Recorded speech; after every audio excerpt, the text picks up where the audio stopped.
Welcome home, Raiders. Tonight, Jaina, Diablo, and Garrosh. From the most relevant name in all of Blizzard gaming podcasts, as CTR presents the Battlenet News.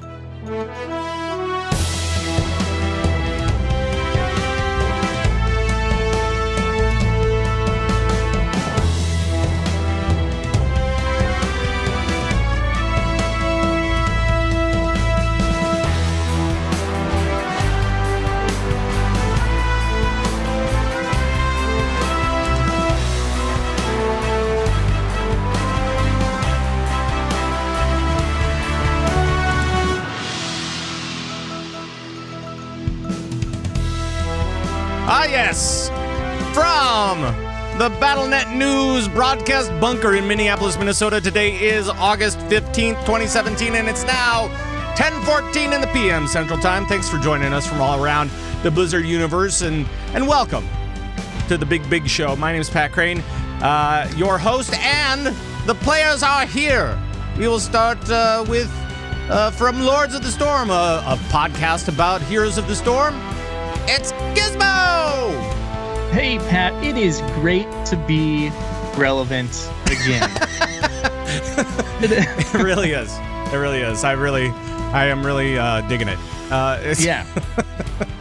It's a good time. We knew it would happen, and it did, and we're good to go. Yeah. We predicted it, and it has magically happened. Also with us tonight from Tauren Think Tank and other such things, other such podcasts, it's Jules Scott. Hey, Jules. And from around here at the Signals Media area. Yes. Offices. Yes. Slaying demons, that type of thing. You just got done with another podcast tonight, right? Yeah, I did a show tonight, and tell Pat Crane to check his messages every once in a while, because he's like, hey. Can you do the show tonight? No. Yeah, we had a. Yep. John Horseman could not make it tonight, so we had a little backup contingency plan. We're all good. It's all good. Yeah, what a dingus. You know what? This is my first show with Jules, and I already enjoy it better because she has hero screensavers in the background. Look at that. John wouldn't have that. Look at that. Nice work. I love Gizmo. I've never done a show on CTR with you, and I think that it is awesome. So, hey, John, thanks for getting a busy schedule so I can hang with you. That's right. So welcome, guys. Welcome everybody in the Twitch chat, and thank you from all around the world of Warcraft and beyond for joining us for tonight's show. We've got a lot of stuff to catch up on because we missed last week. Because seriously, I had such a painful this back thing going on. I couldn't even sit. And people were like, "Well, why don't you just lay down and do the show?" I'm like, "Yeah, that'll be great. That'll be a great time, won't it?" So my back was totally out of whack. I don't know exactly what was going on, but it's nice to be back. And thank you everybody for your kind wishes as I recovered. But as we always do, let's go around and see what the guys are up to. Gizmo, we'll start with you. What is new in your gaming world? And all that kind of good stuff. Oh, new in the gaming world. So of course, Heroes of the Storm per usual with the new characters coming out, and we also had both the Eastern and Western Clash past week, which we'll get into, or past couple weeks. But also, I've hopped back in. It's long overdue. I'm finally getting back into Overwatch, getting some Lucio Ball, trying to get as many skins as I can while the event is going on, the summer event. Yeah. But I missed Overwatch, and I'm glad that I hopped back in. So what do you think of the new and improved, well, I'm calling it improved, but it's in quotes, new and improved Lucio Ball that was unveiled for this year as opposed to last year? So I only played 2 matches last year. Oh. And then you don't. So I don't. Oh, wait, no, yes. So last year, couldn't that knock players away too? Right. So it would knock players away, and then you could do your ultimate, and then you magnetize the ball to yourself. The ball. Yeah. So you could just boop them out of the goal, and then you just hit your ult and just pull the ball right in, score. Right. Yeah. So in that way, it is much improved. Then I do remember that. So. You don't like the cheese method? I mean, it would be fine, I guess, if you wanted, because they have the competitive mode now too, like the ranked play. So they could, if they wanted to, make it, have both. But Rocket League has the crazy abilities and stuff, so you can have Lucio with the crazy abilities. That'd be cool. I would like to do a zero grav Lucio ball with a little tiny like hockey puck looking thing. So that would be great. I love all that stuff. I'm silly though. Okay. So Jules, how about you? What have you been up to? What's going on? What are you doing these days? Not like I talk to you every day. Not like you talk to me all day, every day. Right. But in terms of gaming, I've been playing a lot of arcade mode in Overwatch. And for some reason, I always seem to get Orisa as my character. At least once, because I'll always do the random heroes one. At least then people don't get freaked out by if you really suck on a character, you can just like die and get a new one, right? Right. But I usually get Orisa for some strange reason. And I own on Orisa. Like, you can't really play her a whole lot in quick match because people go, "Rawr." But you get her in this random mode, and I'm getting 11-player kill streaks and insane amounts of kills. And I'm like, this is so much fun. And then you die, and you're like, oh, come on. I wanted to go do that again. Why did you give me Hanzo? Anytime we're defending and losing the match, I'll just jump on Orisa and just own. Absolutely. Yeah. She's great. Yeah. And then in Heroes, my new love is Stukov, man. Stukov, I love that hero. With the freaking fun. With the giant Zerg hand. Yeah, that you can basically just extend. And then he pushes people. That's his big ability. Yeah. He pushes. Well, it's like you can either swat them away like really big, wow, or it's just shoving them, the massive shove, and you can shove them all the way across the map. The massive shove. What it's called? Yeah, no, I know. I just think it's the most bizarre thing in the world. You have this pirate guy with a Zerg hand that pushes people around. That's all. That's his only thing. It's like it's quite an interesting name for the ability. I can just imagine them in the room being like, all right, so we have this sweet ult where we push him. It's a really big push. What can we call it? Massive shove. It's a massive shove. Let's call it that. Great. That's awesome. I can't think of anything else. Yeah, we'll do that. We'll stick with massive shove. We'll do that. Hey, it does the job, man. And sometimes if you get a really good one where you could extend them halfway across the map, that is just like the best feeling in the world. It's so cool. Like if you don't hit a wall or something. Okay. And his healing is insane. So I love that character. I want to play him all the time. And that is all. Right. You just want to shove the entire Nexus. That's all you want to do. Who wouldn't, man? Like, come on. All right. Okay. Nova's a pain in the ass. Make her go away. Oh. And I know that I've, other than Rocket League, which of course I still play on a regular basis. Every day. Well, it's a fun little break for me. Come on, give me a minute. But it's between that and Overwatch, really, for the fun little 5-minute game of something. So Lucio Ball. And any of the arcade mode stuff, you can always catch me in there. And then over the last couple of weeks, I don't know, got a wild hair up my butt or something like that, and I actually leveled up my DK to 110, and I think just for that I should get a big applause. Of course, I run the board, so I can do that. But I got my DK up to level 110, and now it's just like, oh, I did that. All right. Now what? I don't really want to play him. I'm like, I still kind of just want to play the Druid and have some fun with that. But I'm looking at other alts because especially for 7.3 as that comes up, we're going to get all these catch-up mechanics and all that kind of good stuff. And so I'm like, okay, what do I want to have ready to go as soon as 7.3 hits?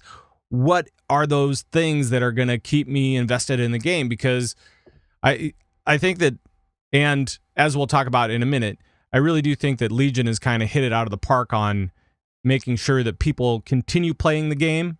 They've done a much better job at that than they have in the last several expansions. Right. I'll just put it that way.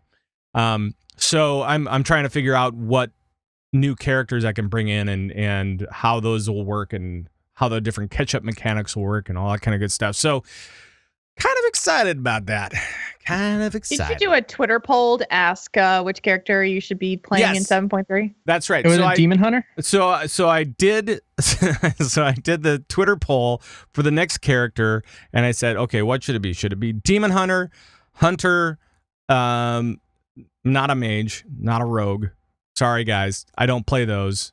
I don't know. I can't get him past. Well, Mage, I got up to 85, and then I deleted it because it was so fun. And then Rogue, I got up to like level 45 or something like that, and I went, I don't get it. You know, just something. It's like I can just be a druid kitty. I can just do that. But so it was Demon Hunter, not a priest, maybe a monk. I can't remember exactly. There were like 4 of them. And it came back Demon Hunter, and then I was wondering out loud whether I would get a bow or a gun for a Demon Hunter. No bows or guns. I wasn't sure because it's a hunter, so it should be one of those, right? Or is it the spear? It could be a spear. So it's kind of a spear. I don't know. Kind of. Anywho. We should probably move on, but I do want to catch up on one thing, and that was, Jules, you and I, we had the Minnesota Meetup a couple of weeks ago. We did. A week and a half ago, I guess. Yeah. You want to tell the folks what happened at the Minnesota Meetup? Sure. We had a blast. We went over to a place called New Bohemia in Minnesota here, and it was a blast. We had about 25 people that came by, And the nice part about it is that we, for the first time, we really kind of encouraged people to play tabletop games, and they did. And partly because Pat was kind of instigating a certain game that he had seen when we went to Nerdtacular. And you got to talk about this because this is something crazy awesome. If you guys, you WoW folk especially, will really, really like this game. It's called 5 Minute Dungeon. And you can, essentially, it's like playing a Mythic Plus board game. A Mythic Plus dungeon board game. You could play, if you have 5 people, you can play with 5 people. If you have 6 people, that's almost better because then one person can be like gathering up the cards and being like the card, almost kind of like the dungeon master in a lot of ways. And it's a very fast-paced co-op board game where you're trying to defeat a boss, and you have 5 different people out there playing. Each has a different class, and you can choose one spec or another out of that class, and then you play. And it's really a lot of fun. Super fast-paced, chaotic, but tons of fun. Just lots of laughs. Yeah, and I think the name says, it's 5 minutes. Like, you have 5 minutes to get this done. Right. And so you have a timer, and yes, the mages can stop time. You know, go figure. But but you only have 5 minutes of playtime, so it's pretty chaotic and really, really fun. And if you can, they actually just launched it out into the public, so you can find it on Amazon or whatever. And 5 Minute Dungeon, really, really cool. And I think that everybody at the party would probably back me up on that. It was a lot of fun. So we had a blast playing that game for sure. So and the meetup was great. So we're gonna try and do them quarterly when we can. The next one will probably be sometime in December if the weather holds up okay in Minnesota, because it can really be kind of sucky. And so we'll see. We'll see after we get back from BlizzCon, we'll have to see what how exactly we're feeling, because that con cred's gonna creep in probably. So bite your tongue and bring vitamin C. But it always does. It always does. It always hits me. No matter what I do. Really it's like the week after, I'm just spent. So no, last year you brought it with you, so at least you didn't have it when you came home. Last year I was patient 0. It's fine. Yes. I was the year before that. It's okay. I apologize to everybody. All right, let's move on to the news. Oh, there we go. Oh boy. Already the show's broken. The soundboard already. Already the show's broken. Speaking of news, one of the things that was released this week from Blizzard, just in general, is that the Battle.net name for the service, for the launcher, for everything, it's still a thing. But hold on a second, because nobody ever really changed it except for Blizzard. They said, oh no, it's going to be called the Blizzard launcher, blah, blah, blah. The Blizzard app. Right. But then Destiny 2 came in and they said, hey, can we use your launcher? And they said, oh yeah, sure. Oh crap, we got to call it the Battlenet launcher again. So we continue to have a very strong name for the Battlenet news. That's good. I didn't put this in the notes, but it did actually. Destiny 2 is now showing up on the launcher as of today. Yeah, it is. And that must mean that we will probably cover it at points anyway. And I know that John Horseman will be happy about that because he actually has the Return to Orbit podcast for those Destiny folks. You can go check his show out. And just got episode 3 done, I think. So very new show. Go check it out with Johnny over at Are you guys planning on playing Destiny? Have you thought about playing it? Yes. I am for sure. I have a lot of close friends from back in Kansas City here that are console players, so they're going to be playing on PS4, but I'm now that it's on PC, I'll be playing on PC for sure. Right. And yes, me too. It's like I tried it on Xbone or Xbox One, as it's more commonly known, I think. But and I hated it. I hate first-person shooters on Xbox for some reason. I just don't have that in me, whatever that is. But on PC, yeah, I'd totally play that. So okay. How about you, Jules? It's a possibility. I was actually talking with our friend Kalani about upgrading my video card. Oh boy. Yeah, my computer's 4 years old, so it's starting to get a little clunkier. And so if I upgrade my video card, I think that would be a lot of darn fun. I would think about it for sure. And make sure to play with Kalani because he is amazing. I saw some of his highlights and stuff, but I saw some of his highlights from Destiny, and they were incredible. He was making some really amazing kill shots. So he's good. Yeah, if I'm gonna play a game like that, I'm most definitely gonna be picking Kalani as my show me what the hell I'm doing person. Right, absolutely. Okay, let's move on.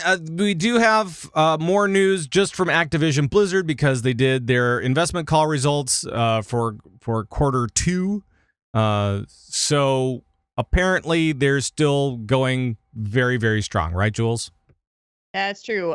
So talking about monthly active users or MAUs, in quarter 2, monthly active users are at 46 million, up 38% year over year. That's insane.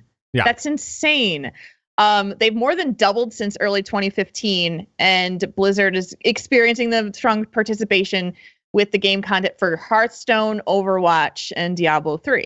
This is not really this is totally understandable from any Blizzard gamer point of view. You look at it and you go, well, Overwatch, I mean, come on, that came into the scene. Like, duh.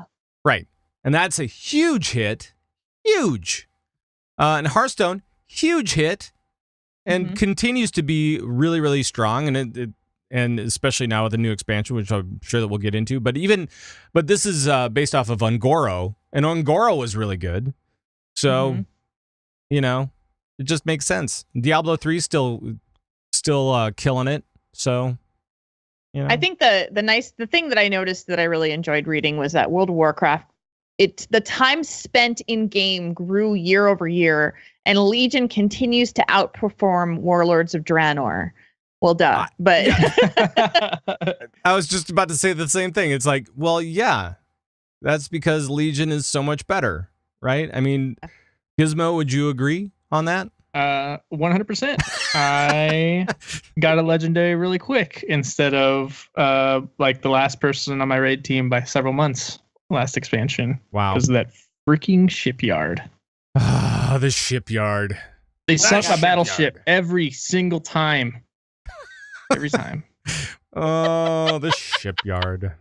Mm-hmm. I remember that like it was very painful. Yes. I rebelled against the shipyard. I said, forget it. I'm done. I'm not doing this anymore. I think a lot of people did, actually. I think a lot of people just said, you know what?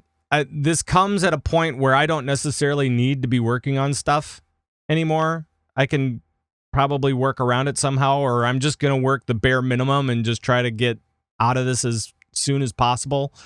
So yeah. It was not a good time. But I think like all their systems though, are so much better. We still have this tremendous grind ahead of us as far as like when we get a new character, we're going to have to go through this slog, and hopefully with all these catch-up mechanics in 7.3, it'll be so much easier so that, when you start off with artifact knowledge of 40, that's huge because you just do like one emissary cache and you jump up to pretty much fill the entire board of all your traits. So, that'll be good. I'm looking forward to that. But yeah, it's kind of a duh moment. Duh. Duh. Legion's better than Warlords. Duh. Yeah. Duh. But no, they're still killing it. So it's all good. I like seeing all that stuff. We're closing in on 1 year for Legion right now, aren't we? Because it released in September of last year. Is that right? Is that right? Has it been that long? Is that right? It feels like it is. I thought it was September when it launched. Like the end. Was it September? No. Yeah, because it was before. All right. I don't even know. The chat room will tell us, I'm sure. They'll be like, oh no, it was exactly this at this time. Of course. August 30th. August 30th. See, I was very close. There. Speaking of Warlords of Draenor, I have to mention this. A few weeks ago, somebody pointed this out. There was a Reddit post with a picture of the Warlords of Draenor loading screen with all the orcs. And some guy said, okay, I've played through this and I've seen every character except for this one. Who is this? Is this a Horde only character that you come across? And he circled it. And it looks, if you just look at what he circled, like a little like undead ghoulish type thing with a skull mask on and an axe. Really, it's just Gromish's crotch. And I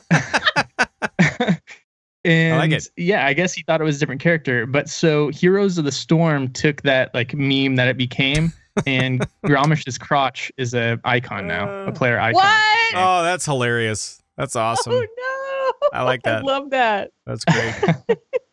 That's great. That is pretty awesome. Oh, it's the greatest thing to come out of Warlords, right there. Right. Mm-hmm. Right. All right. Maybe we should go into some World of Warcraft. Let the suffering commence. I don't know about that. Okay, so while we were gone, the BlizzCon Key Art came about, and Gizmo, who is on the Key Art? On the Key Art is Jaina. Jaina? We haven't heard from her in years at this point. Right? Yeah, she kind of, got angry, threw a temper tantrum, and went off on her own. She was there at the beginning of Legion with us, but since then, it's kind of really been involved. So she's been developing her own expansion. So yeah, exactly, exactly. So what does this mean for BlizzCon? Because BlizzCon is more than just World of Warcraft. Any predictions about what this could mean for BlizzCon in general? Are we going to see a resurgence of World of Warcraft, or is Jaina going to be in like everything now, or Jules, what do you think? Well, seeing her. Okay, so when I saw that she was kind of like they took the alternate universe thing with Knights of the Frozen Throne and made her a lich, it was like, okay, what are we doing with Jaina? Obviously she's a fan favorite, but she's pissed a lot of people off too. So she's been really, really mad. And now we've got World of Warcraft showing up with her as the Key Art. Or throwing up. Blah.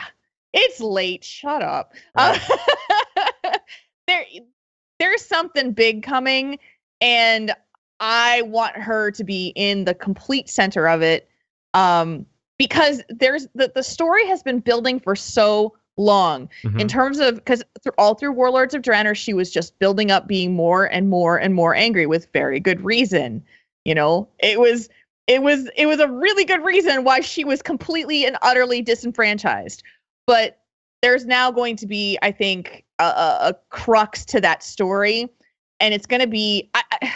My lore knowledge is kind of shaky, but I want to say that there's going to be a rebellion of some sort that triggers the new expansion, and she is the big bad. That's my thought. Yeah, I mean, it's pretty clear.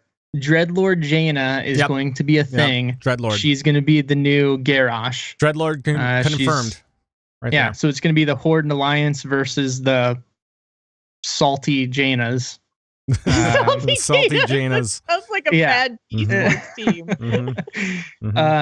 But Jaina's right up there with Garrosh for me on how much like I dislike her now. So, really? Yeah. Wow. Wow. Like I get it, Jaina. Yeah. Get it. But, you know, sometimes you just got to put that stuff aside for a little bit. She is a little drama. I mean, you know, she changed her hair color for one. And then she went a little nuts and just kind of left to cool down, and now she's showing up on the key art, and it's like, okay, all right, I get it. You're a diva. Oh wait, but that's what it's gonna be. So Jaina, because she's a diva, there's gonna be a new diva skin in Overwatch with Jaina in it. No. Wouldn't that be amazing? And then she's already in Hearthstone, so then they'll have like this big, huge Jaina thing, you know, where it'll be like this Jaina expansion. It'll just be all Frost Mage. That's the only thing. And then look at the key art itself. There's no real darkness to that key art at all. Right. There's no darkness. She doesn't look evil. So you know, it's deceptive. You don't really know.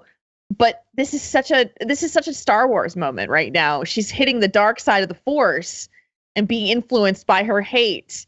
And so who's going to turn her back? Like, who's going to be the guy? Is it Anduin? Is it going to be Thrall? Like, who's going to be the person that brings her back to being non-salty Jaina? It's going to be the return of Chris Metzen and Thrall. Right. Just could bring Chris Metzen just himself in the game. I was gonna say if anybody could do it, it would be Han Solo to turn her from the dark side, but he's no longer a part of the thing. So, spoilers. Actually, you know, with the way that the key art looks, and you mention it, there's no darkness whatsoever. It's just like this very pleasant portrait of Jaina, right? Maybe very magical. magical. There's a couple of things that could happen with this. Maybe.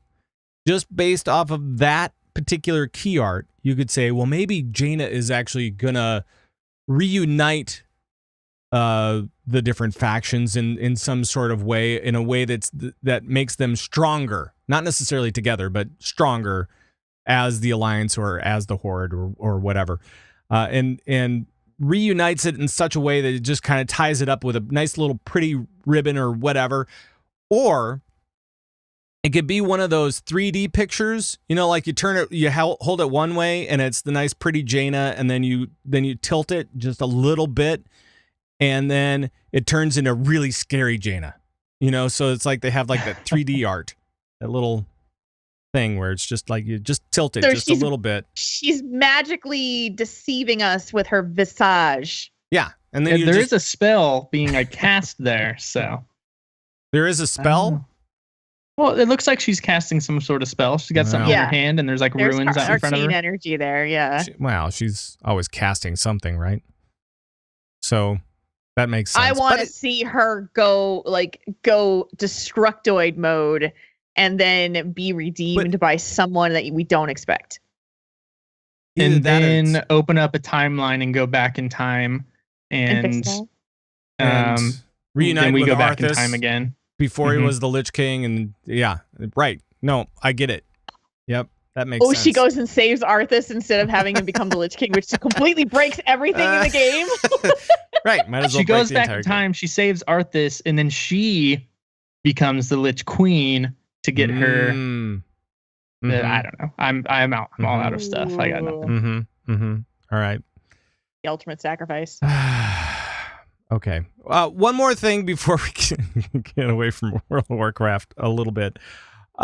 We also had Ian Hazzikostas did the little dev Q&A thing. This is about a week plus ago. And he talked a lot about 7.3. He also talked a little bit about 7.2 and about kind of their race to world first, which was kind of interesting, and balance and all these different things. I know that we're kind of late to the party here, guys, a little bit as far as the different podcasts go. But to catch people up on this particular developer interview, was there anything that really stood out to you as far as things that people should know or that you really want to talk about? Gizmo, was there anything like that you saw? Nothing huge stood out. I mean, they're keeping the same kind of strategy going forward. There is going to be content gating again. It looks like it's going to be about 3 weeks before you unlock everything, as well as the artifact and relic catch-up mechanic for people that may have taken a break and want to get back in for the artist chapter. So, really good moves. I still don't know what the overall feel is on the content gating. If people are enjoying that, but what the last one I think was like 4 weeks, so this one's only 3. So yeah, that's the way it looks. I know that well, I guess I don't really have a problem with the content gating as long as there's as long as it's fun, Yeah, I don't want to just come back and have it be like 2 short quests and kick you out the door, that type of thing. I don't want that, but let's make it interesting or relevant or something. So, I don't know. Jules, did you see anything that was really cool or stuff that you think people should know out there? The thing about the raid finder was something that was interesting to me. It talked about the balance. The biggest balance concern for the team is people who only do raid finder, like they don't raid on a normal team or anything higher than that. If they're gonna raid, they're only doing raid finder. How do they balance that adequately? And they've struggled with making the encounters a little bit too weak, like easy mode kind of thing, where you're just kind of going in and don't really have to worry about the mechanics. And this has been a problem for as long as Raid Finder has been around. Like, how much of the actual mechanic do you need to know in order to succeed? How many times do you need to wipe in order to be able to defeat that boss? And what do the players want? Do they want to literally just go in, kill the boss, get their loot and go and get their credit for everything that they get? And so I think that they've acknowledged that in this update, that they said, this is our biggest challenge. What is that audience really after? And I would say that, as someone who has always been out there raiding in the normals and a little bit of heroics, Raid Finder was always a joke. Like, it was our casual mode. Like, we could just go in there and be like, yo, let's grab a group and let's go get some stuff and we'll get some extra gear to be able to gear up on that. But it's zero challenge. Right. Now, it used to be hard. Like, in the early days of Raid Finder, where you're like, hey, no, you need to actually like move out of the bat or we're going to wipe and we're going to get determination stacks and it's going to suck. It's kind of like Kill Jaden right now. So if you go into Kill Jaden, if you go into that 4th level right now in Tomb of Sargeras, and you're going to find out real quick that people still aren't up on the fight. They still don't know exactly what's going on because, and I think that this is kind of one of those things that they were talking about. I mean, like, they had to up the level on Kill Jaden to make it feel okay for everybody that was coming in, give a little bit more challenge to those guys that only do LFR so that, everybody could have fun. And it is actually, I mean, for those guys that only do LFR, Kill Jaden is a challenge. And actually, for those guys who don't just do LFR Kill Jaden is a challenge because you have people in there that don't know what's going on. And didn't read the actual, like, the dungeon journal or the raid journal. Right. Yeah. Well, and it's one of those things, too, where, Tomb of Sargeras is also now being called Tomb of Soak Garrus, because really? There are so many different soak mechanics that you just like not every boss, but a lot of the bosses have a soak mechanic in it, and so Kill Jaden is the worst of those. Like the worst. Like you gotta go stand on the thing, and then when all the little, I don't know, there's so many explosions and so many different things to soak. You just have to know what you're doing, and it's pretty clear that there are at least 5 guys in every LFR that don't have a clue. Yeah. Well, and it's kind of interesting to see the ways their philosophy has changed on Raid Finder since it first came out. Right. Because I believe that was Mist of Pandaria, right? Yes. Yeah. So in Mist, I don't think, if I remember correctly, they did not have every mechanic that the normal rating would have. I think there was always a couple missing. Correct. To make it easier, but they had the bigger impact. Now in Legion, I feel like we have almost, more raid mechanics than ever, and they'd switched in Legion to having LFR, trying to have all the mechanics in there to prepare you, and them being weaker. But they've gotten to where, there's too many mechanics for people that aren't in voice chat or really any organization to be able to coordinate. So now, and that was a mistake, so now they're wanting to get the important mechanics and the big mechanics, make them more impactful. And hopefully that would go a little bit smoother for those people that don't have that communication.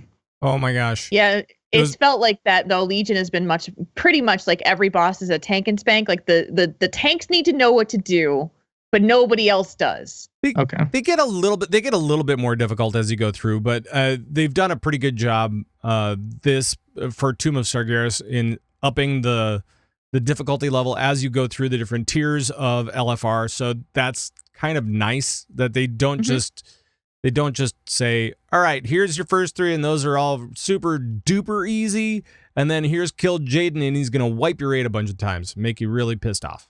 No, they don't do that. They make it a little bit harder. Still pretty easy. I mean, it's LFR, so it's not too bad.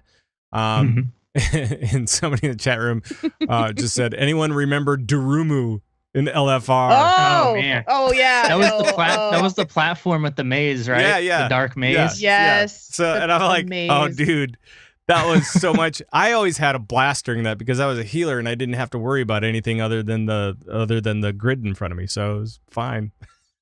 Oh man, that worst. Fight. So great. I love soaking that. the different colors and the Yeah, that was amazing. Awful. That was so great. And in LFR it was horrible.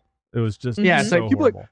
How do you see where you're gonna go? I don't know. Somebody mark them. Who knows where you're going? It's like, guys, just look directly down on the map and like you can see it. Just stay out of the bat. It's like it's the most basic raid mechanic there is. You stay out of the bat. I love that.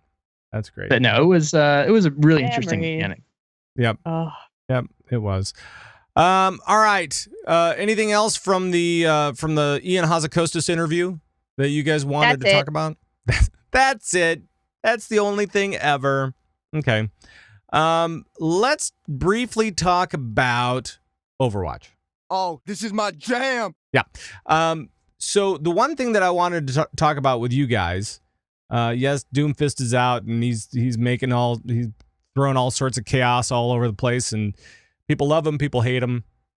And I'm sure that John Horseman, when he comes back on the show, he will have opinions. Guaranteed. John have opinions? What? That never happens. You're right. He's like Switzerland. He's fine. No, we do have a new thing coming, and that is Deathmatch. And for that, I should actually play the big applause because I love it. I'm a fan. So, Jules, what are the different death matches that are coming in? So there's 2. Jeff Kaplan did a developer update, and he listed that there are 2 ones. It's personal, like your own, like one-on-one deathmatch with the teams in there, and then there's a team mode deathmatch. I will admit that I am not very up on this because I would have played this had I known that I was going to be on the show tonight. That's all right. It's okay. But I really do want to try this. It's on PTR right now. It's not available on live yet, so you do have to download the PTR if you want to try it. It's also good to note that this is actually a game mode that the developer said that they were never going to do. And it wound up coming out. Now, Pat, you saw it on the Doomfist. There was a Doomfist special arcade mode that did this. Yep. So they did basically they did like a team deathmatch. They did it with the oh gosh, now I'm losing my mind. The May snowball fight thing as well. Kind of this team this team deathmatch thing where it's just like one hit and you're out. Or you're dead. If you die, you're out. And then you just have to watch everybody else play. And so they've kind of played around with deathmatch a little bit, but now they've kind of refined it. And like team deathmatch, it's going to be the first team up to 30 kills or something like that. 20. 20 is the winner, and so it's more than just one death, which is nice. Then you have a little bit longer matches, and you don't have to worry about it so much. And that's when you're also gonna, like, if anybody's playing Mercy will take kills away on revival, right? So as soon as she throws her big ultimate and anybody comes back, those kills are wiped off the board because they didn't actually die. So, I don't. Oh, in team deathmatch is 30. Free for all is 20. Okay, all right. But I do not. So I'm super excited for this. I mean, deathmatch is like the most basic. It is like the first. It's awesome. PvP in first-person shooters, and it made sense at the time why there was not going to be a deathmatch in this game, just because it's hero-based. But now that they have the arcade where they can throw these game modes in, it's going to be really, really cool. The reason I don't like this Mercy thing is that is going to force a Mercy in every single game on both teams. The nice part is, though, that you're only playing 4 players on team 4v4. Match. So it's 4v4, and for as many people as you might be able to bring back with Mercy, maybe if you don't have Mercy, you can counter that, right? So there might be actual counters to a Mercy play, where you're downing enough people so that she can't bring like 3 back, or she can bring 3 back and it'll be fine, right? Because you're already ahead. I don't know. Yeah, it's you're building up a protect the Mercy comp constantly in that type of scenario. So if they're strategic at all, and I don't know if you can do a death match with a team, that's going to be the question mark too. Can you go in with your friends as a 4-person team to do a death match and coordinate? Because think about it from a rando, like just going with random people and someone picks Mercy is like, okay, protect the Mercy, and the Mercy goes, no, I'm coming out. It's just like, right. But I don't know. There's some criticism online when I was doing some research about this for the show. This still needs some work. It still has to be tweaked. It's got to reach its full potential. But people are super stoked about it, like Gizmo. So yeah, I'm excited to try it. I tried the May one, and the May one was fun. Yep. But you're literally only playing the same character, and it's just whoever is best at that one character. Yeah. And I think that's a lot more fun. Like you can pick your favorite character and dominate on that one. Mm-hmm. That's gonna be a whole lot more fun than Doomfist or May is like the whole map. Yeah, and they've had those elimination modes before. They actually have one in arcade right now. That's really cool. It's a 3v3 elimination to where you pick your heroes, and you die, you're out. So it's last man standing. Yep. And it's the first to 3 rounds. But if you win a round, you cannot use the heroes that you won that round with. Oh, so it really kind of tests your hero pool. That's fun. But yeah, those are the elimination match is a little bit different than the death match. This isn't you die, you're out. It's you die. It's just kill count. Right. So I'm sure it'll be interesting. Like that's one of the things Overwatch was kind of criticized about when it first came out was the score screen hitting tab. There's no like kill, death, assist like ratio and like leaderboard. You just have your medals down on the bottom. So it'll be interesting to see if they actually put that into the team deathmatch. I would imagine they would. I would think they would have to. So that makes sense as well. Anything else for the deathmatch stuff? I think we could probably go ahead. There is a new map coming out. The Chateau. There is. Gillard. I don't know. It's the French mansion. It's the family estate of Widowmaker. So that's going to be just for the deathmatch, and then they're also going to be tweaking existing maps for deathmatch as well. Awesome, because you got to shorten that up because you only have 4 people. Mm-hmm. So, yep. Makes sense. All right, let's move on to your guys' favorite game, and that would be Heroes of the Storm. Let's jam. Let's do it. So, Gizmo, the word on the street is that you have a show about Heroes of the Storm. I do. Actually, I was just looking at it. It's been like 2 years and 8 months, which blew my mind. Doesn't seem like it's been that long. Wow. Congratulations. So yeah. Thank you. Yeah, we talked just a little bit of Heroes here, but for those of you that are Twitch Prime members, Overwatch has done their legendary loot box. Well, Heroes is going to be doing that as well, beginning August 17th. All Twitch Prime members will receive an exclusive legendary loot chest guaranteed to contain at least one legendary hero, skin, mount, or announcer. And they will do this 2 more times in October and December. So make sure to click that little crown on your twitch.com. So let me your code. Let me ask both of you guys the question. What do you guys think about? I know that the loot boxes are a big hit throughout all the games. It doesn't even matter. Mm-hmm. You just say, "Oh my god, free loot box? Yeah, I'm all game." Do you think that they've hit it with all of the different items that they throw into those loot boxes, with the announcers, with the skin, the mount, all that kind of stuff? Do you think that they're hitting all the right nodes for everybody? In regards to the Twitch Prime? Well, just in general. I mean, do you think that those rewards are really, really great, or do you think that some areas need help, or what? I want to get kind of your opinion.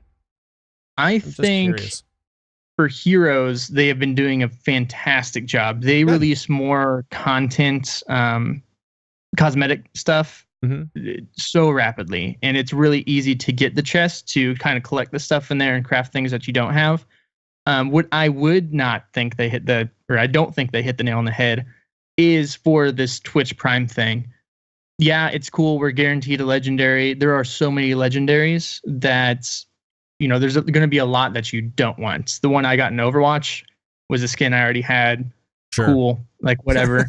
I think it would have been cool to actually, like, a lot of games have Twitch items. Right. So to have, like, in Heroes, get like a Twitch banner and a Twitch spray, and then like maybe a mount with, Twitch emblems on its saddle or something like that, to actually show your Twitch Prime member, instead of, oh, here's a chance at one of, however many legendary items that everyone else can get as well. Right.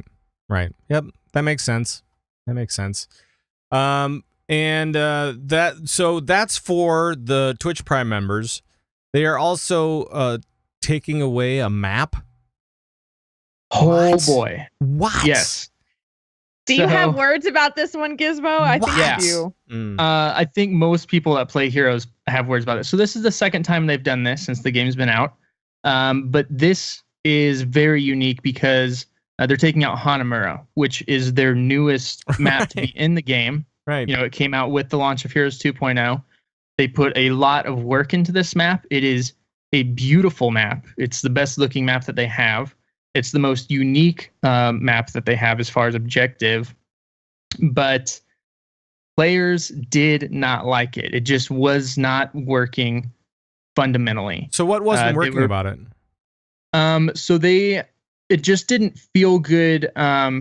People were running into split pushing comps that were ignoring the objective completely, because it used to be if you got the keep down, you would then get these sappers that went through and did damage to the core. And so you could kind of almost just do that and ignore the objective completely.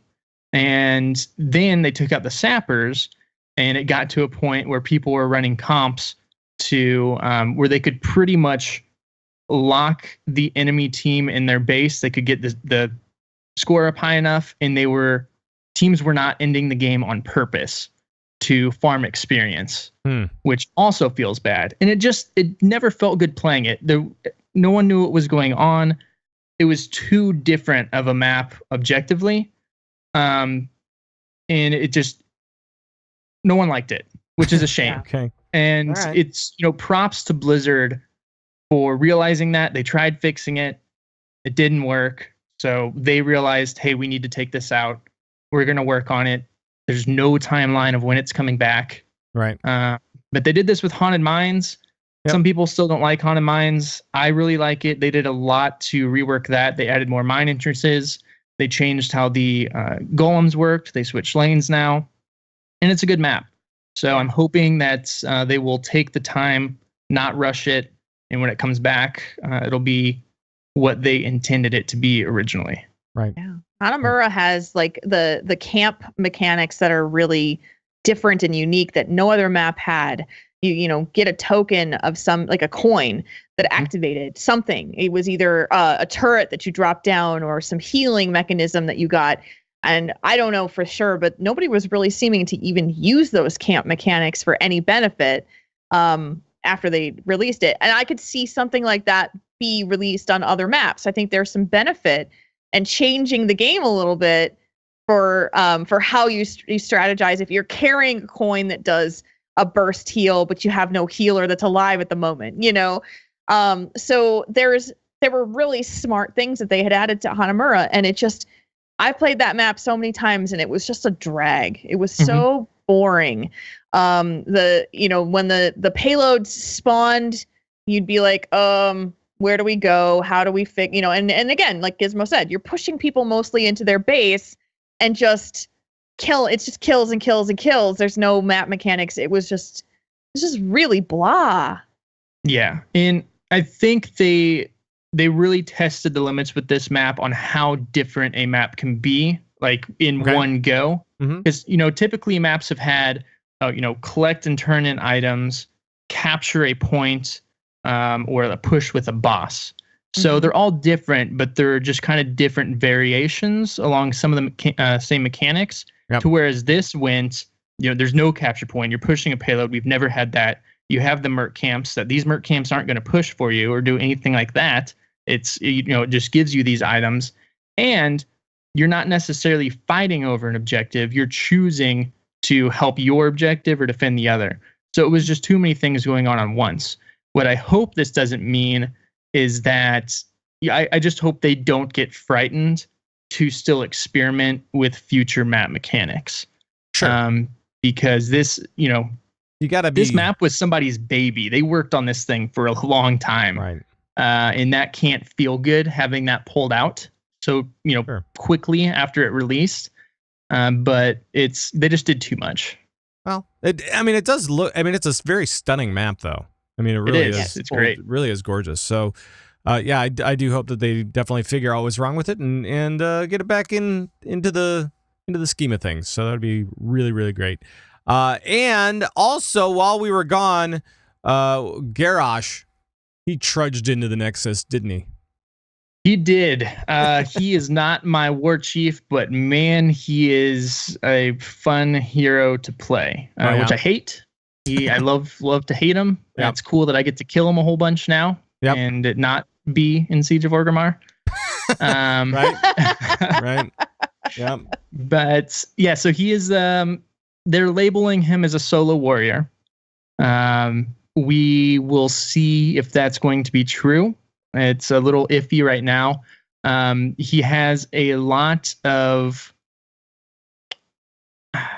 interesting abilities. So his trait is the more health he is missing, the more armor he has.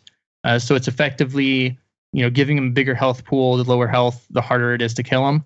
And then he has mechanics that's good for displacement. He has Groundbreaker, which is a little conal effect that shatters the ground. If you catch an enemy on the very tip of that, it pulls them towards you, which combos nicely with his Wrecking Ball ability. And that picks up the nearest... Wrecking Ball!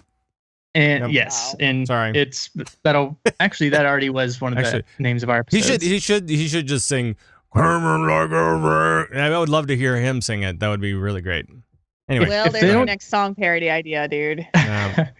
If they don't give him a Miley Cyrus skin with the little blonde wig on, then that'd be great. That'd be great. Or like a Wrecking Ball mount would be really great as well. Then he could ride it like Miley Cyrus does. And never mind. But he picks up the nearest minion or hero and throws them to a destination.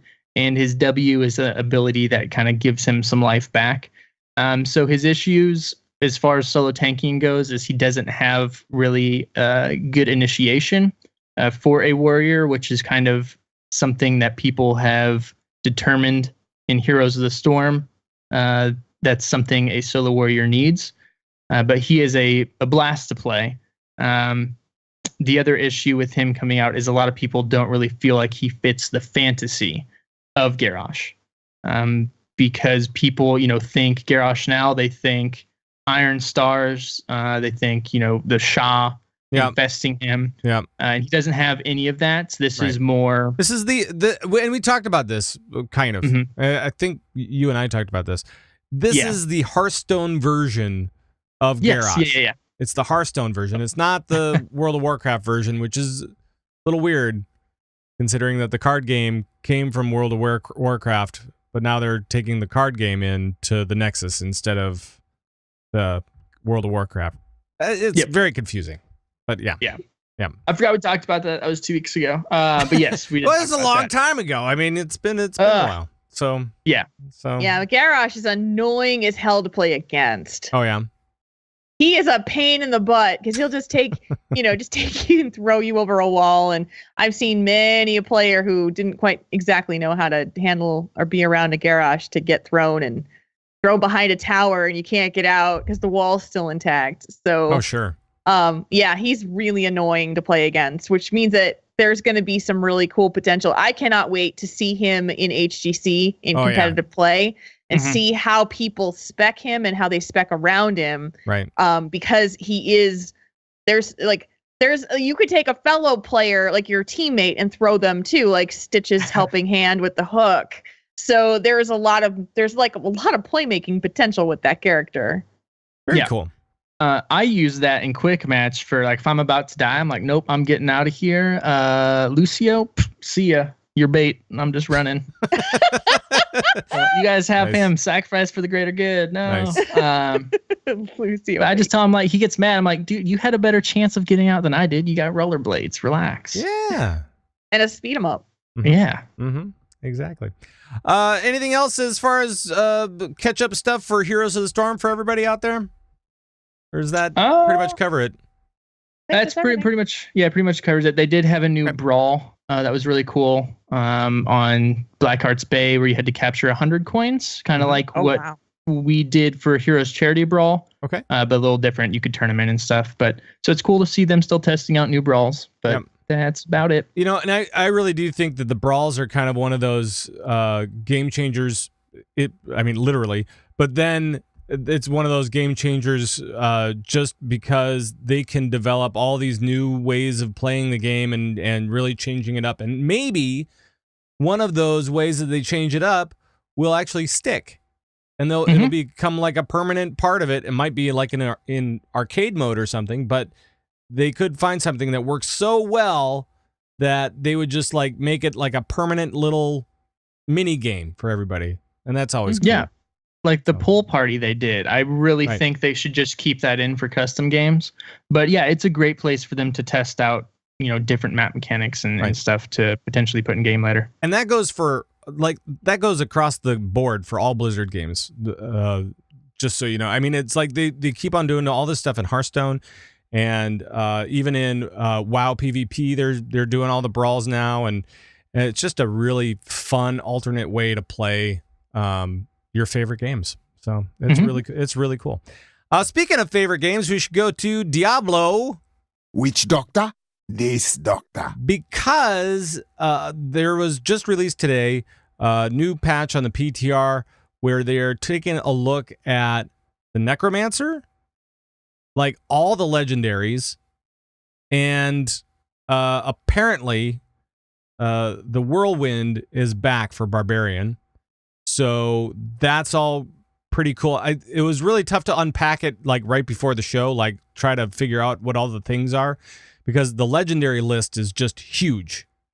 They're just taking a look at all the legendaries and saying, okay, we're going to change them. And I don't even know how they're changing them. Just they are. So they're doing it on PT. Yeah. Some of them are just absolutely. So I was just scrolling down randomly. For instance, Defiler, I don't even know what that word is. Cuisses. Yes, that's the one. That word. Mm-hmm. Your opponent's spirit's damage is increased by, it used to be 75 to 100% for every second it's active. You know what? Let's turn that up to 11. It's now 400 and 500%. Wow. Like what? Yeah.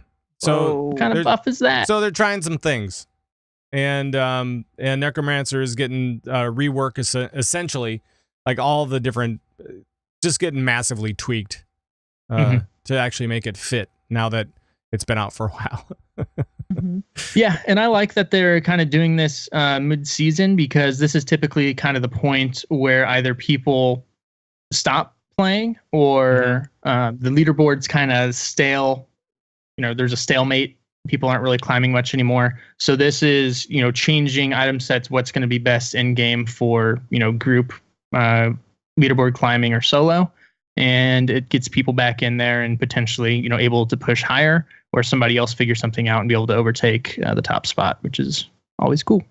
Yeah, nice. And so I mean, you guys should, if you're into Diablo 3, make sure to check out all the patch notes, because there are a lot of them that are going on, and it's we just got it like just before the show. It was like last minute check, and C Pains in chat was like, "Oh, did you see the Diablo stuff?" And I'm like going, "Oh no, I did. The show notes were done this afternoon. We didn't. Oh man." So it was like after the show notes were done, then they come out with this thing, and then it's like, okay, well let's try to jam this into the show notes somewhere. Okay. Yep. All right. But I read them, kind of. I skimmed them. You did it. You did the thing. It's interesting. It is interesting. Let's now look a little bit at StarCraft. I can dig that. Oh, good. So StarCraft Remastered is now available. Yeah! So you can go check that out, the whole remastered deal. And there was actually a really good article in PC Gamer with an interview on how to polish, or is it Polish? No, it's how to polish a classic. And Jules, the jokes are flying hard tonight. Jules, I know that you know about this article. What was the basic gist of it, I guess?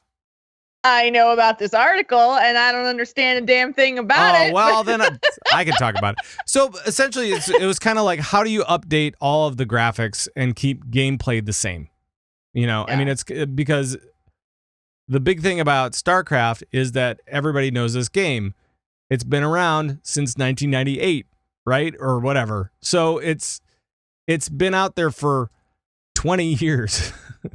Holy cow. And people know this game really, really well. So let's update it.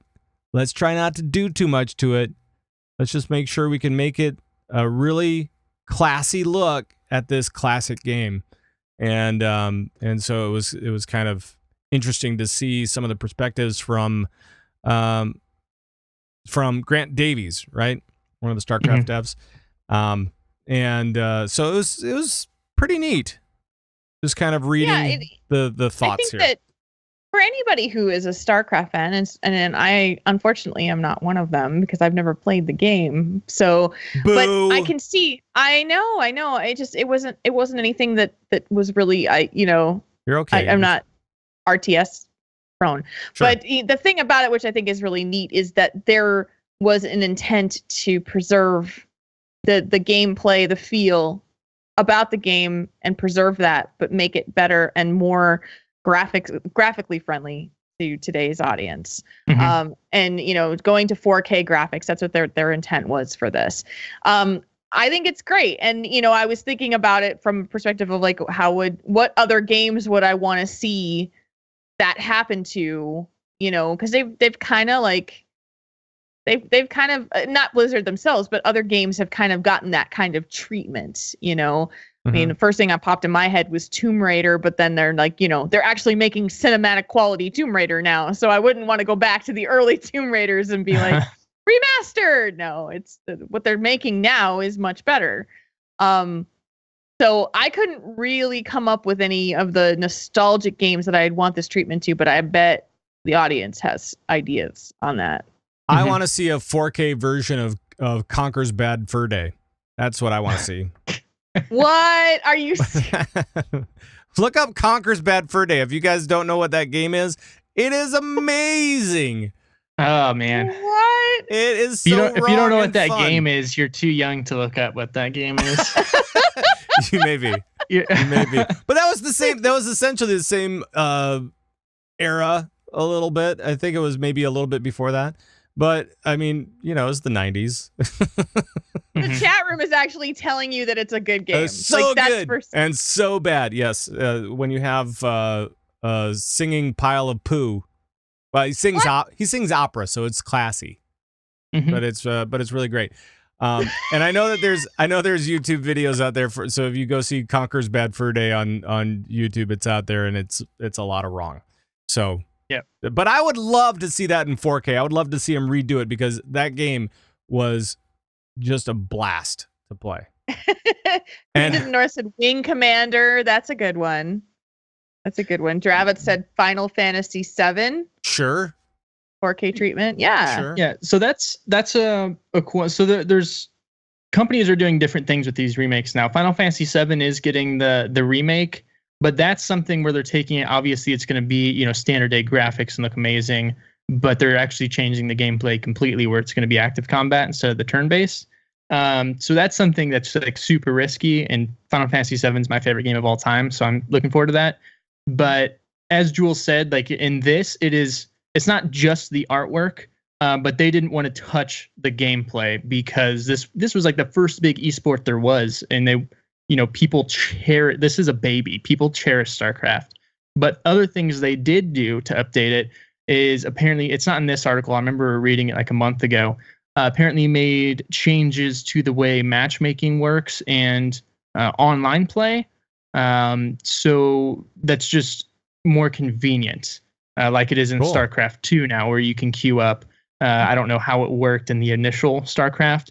And I believe, I'm not 100% sure on this, but I believe they said that you could play PvP on this potentially against somebody who is on the original StarCraft if you create the game, but you cannot not matchmaking. Matchmaking would just be people that have this. So that's kind of goes to show you how they really did not touch the gameplay of this at all, which is really neat. Right. Smart. Right.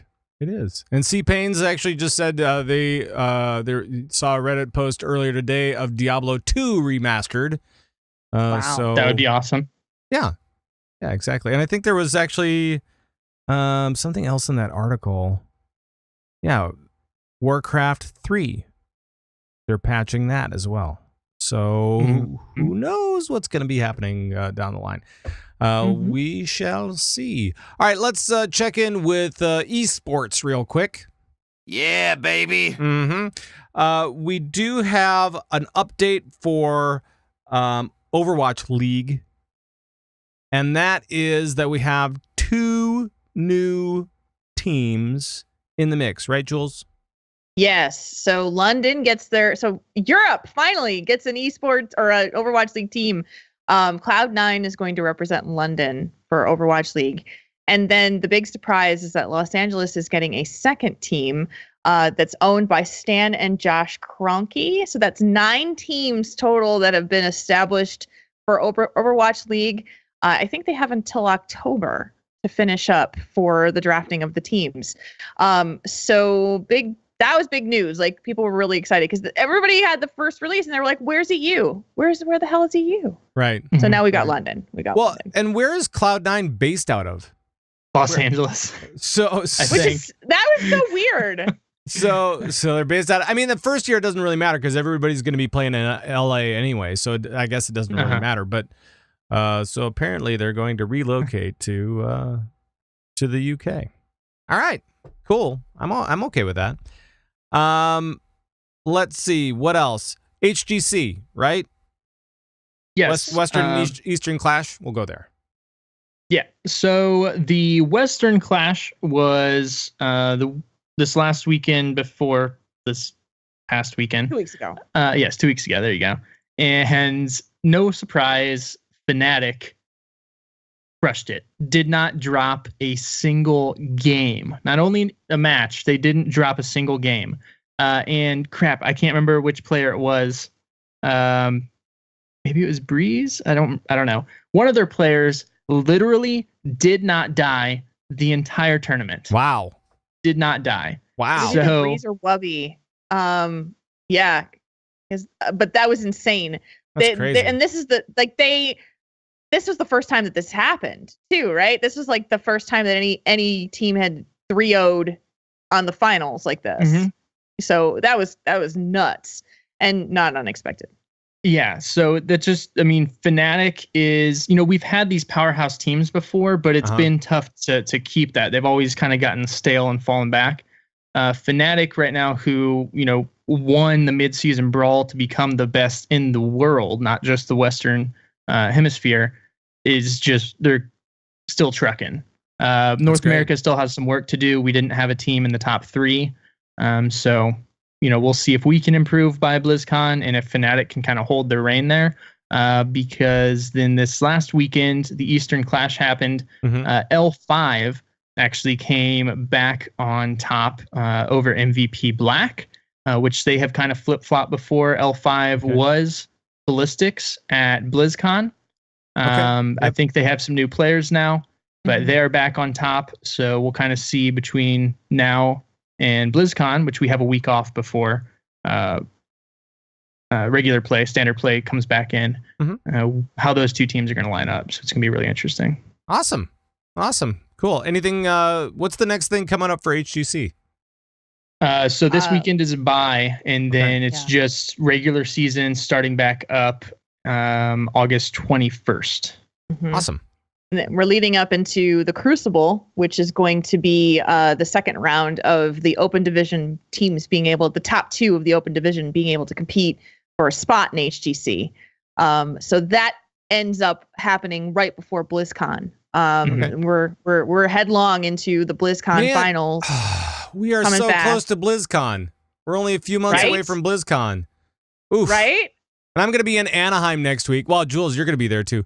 We're going to be in Anaheim at essentially in front of the whole thing where BlizzCon happens, right? We're going to be over in the Marriott, but representing for Podcast Launchpad.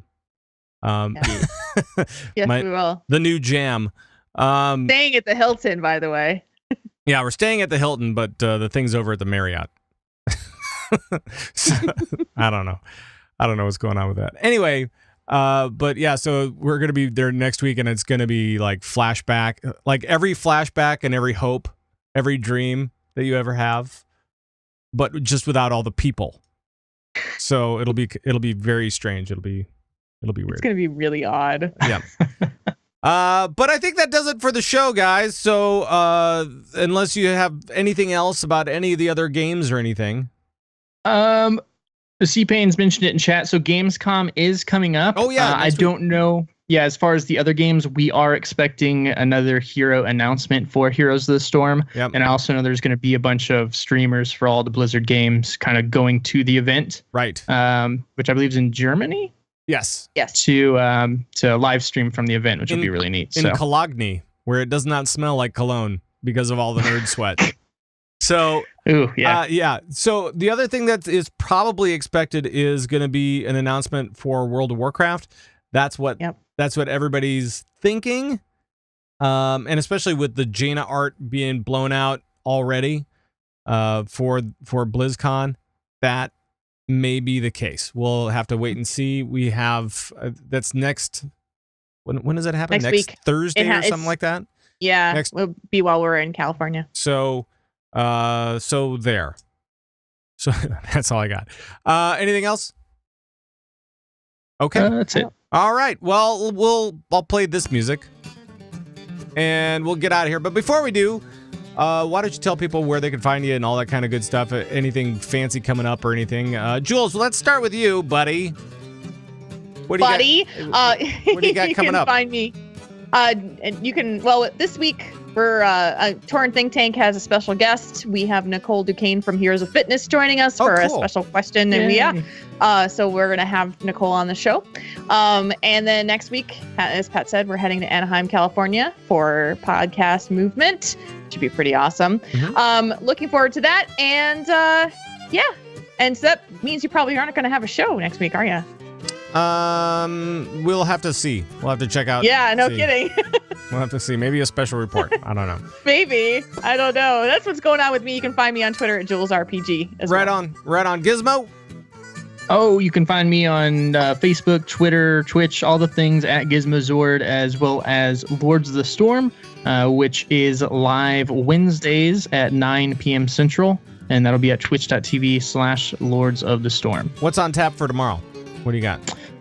Tomorrow we are going over our Garrosh build for our Hero of the Week, as well as we'll do some recaps on the Eastern Clash and kind of probably some guesswork on what we think the next hero is going to be announced at Gamescom. Very cool. Very cool. Well, like I said, next week may be a little sketchy on whether or not we actually have a Convert Trade show, like the full show, or whether we do part show, or whether we do a no show. We'll have to see exactly what's going on with the schedule, but yeah, it's gonna be tight because we got to go fly away to LA. So yeah, it'll be fun. But you can catch me online on Twitter at Pat Crane with a K, pretty much anywhere. So there we have it. And I will bail from this music, and we will go. Yep, and then we're gonna go right into this one.